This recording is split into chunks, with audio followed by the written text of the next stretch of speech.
Саламатсыңарбы балдар? Бүгүнкү кыргыз тили сабагыбызды баштайбыз. Силер менен мен Соңкөл орто мектебинин кыргыз тили жана адабияты мугалими Майрамбек кызы Бурул. Бүгүнкү сабагыбыздын темасы ата точ сөз түркүмү.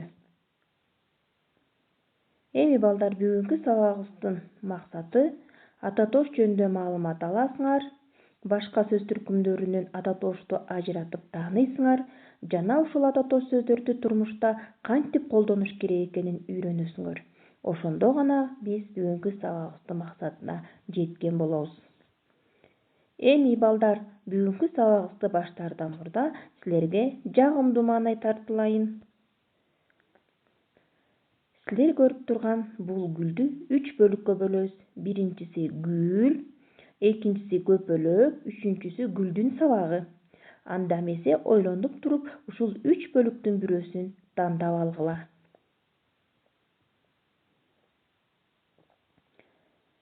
Анда тандап алсак көрөбүз балдар. Ким бул гүлдүн желечесин тандап алса, сен бүгүн анда абдан сулуусуң. Чындап эле сулуусуң,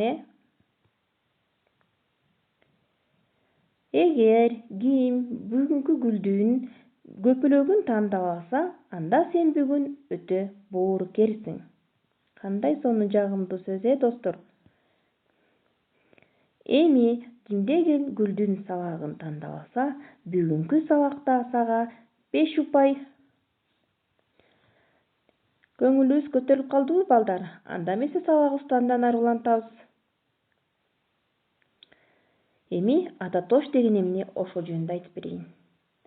Затты же алардын белгилерин атабай туруп, аларды жалпылап көрсөтүүчү сөздөр ата точ деп аталат. Мисалы, ал келди. Бул жерде ал деген сөз белгисиз болуп турат. Ким экени белгисиз бойдон калды. Эгер Асан келди десек, анда заттын атын атап турмак.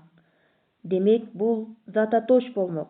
Бирок бизде ал Асан экени белгисиз боюнча ал деген сөз менен берилип, ата точтун милдетин аткарды.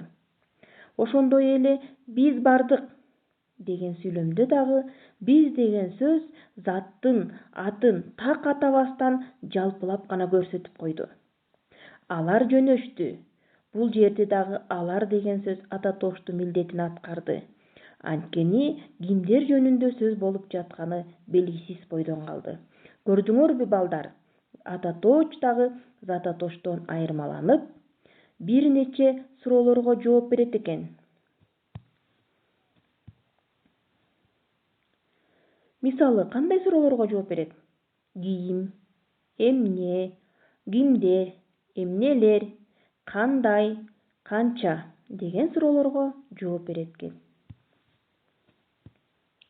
Эми балдар, бул жерден биз сүйлөмдү карап көрөлү. Ал Асанга жардам берди деген сүйлөмдү карасаңар, бул жерде ким деген суроо ал белгисиз боюнча калды. Асанга ким жардам берип жатканы белгисиз боюнча калды. Демек, бул ата точ болуп салат.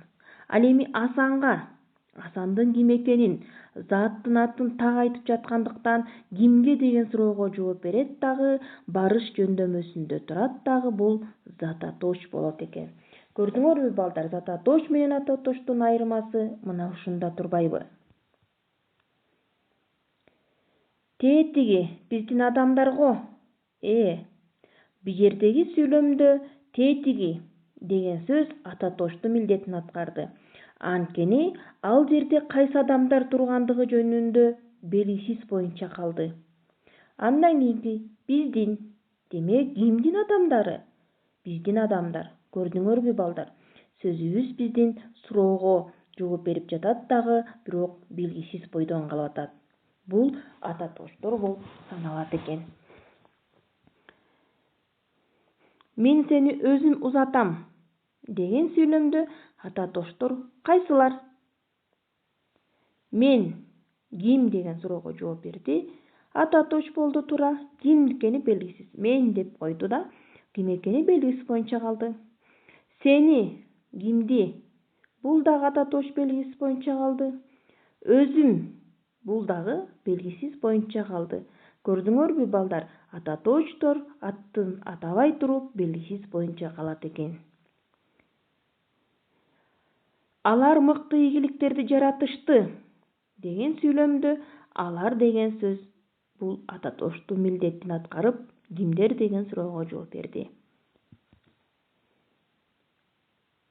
Эми балдар бышыктоо үчүн китебиңердеги 365 көнүгүүнү иштейбиз. Көнүгүүнү иштеп бүткөн соң үйгө тапшырма ушул ата тошторго кластер түзөбүз. Кластерибиз гүлдүн формасында болуш керек. Бүгүнкү сабагыбыз соңуна чыкты. Көңүл бурганыңар үчүн чоң рахмат. Саламатта калгыла.